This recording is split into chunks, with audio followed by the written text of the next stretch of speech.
Nicola Sturgeon's worst case for the SNP has been laid bare by polling guru Sir John Curtice, who has warned anything other than winning a majority in the upcoming Scottish elections could hand Boris Johnson a major boost in his bid to thwart Scottish independence. Ms Sturgeon and the SNP have continued to campaign for Scottish independence, with Scotland's First Minister insisting they could look to hold a second referendum on the issue as early as this year should her party achieve a majority in the election.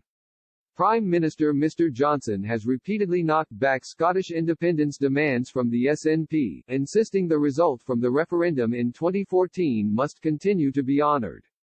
Scotland's ruling party the SNP, which currently holds a minority government, head into the crunch election on May 6, heavy favourites to once again come out victorious and possibly even achieve a majority. During the last Scottish election in 2016, the SNP won 64 of the 129 seats on offer in the Holyrood Parliament, slightly less than the 50% required to achieve an overall majority.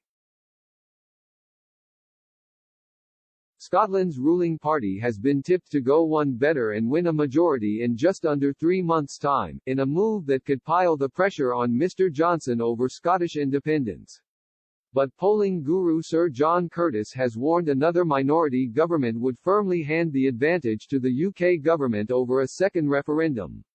He told Express, "The only question of serious interest in this election is do the SNP get a majority or not. The worst case for the SNP is they get another minority administration.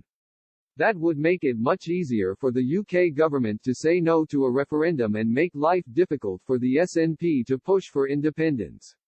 The UK government will have to think through what it is going to do if it does not stop the SNP getting an overall majority and what would be the best way of playing the prospect of a referendum."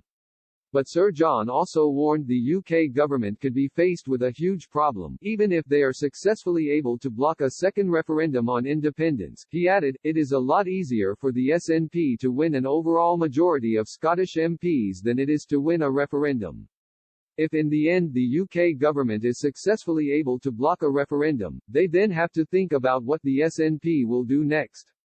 The consequence of that may well be the SNP regarding a majority of MPs as a mandate.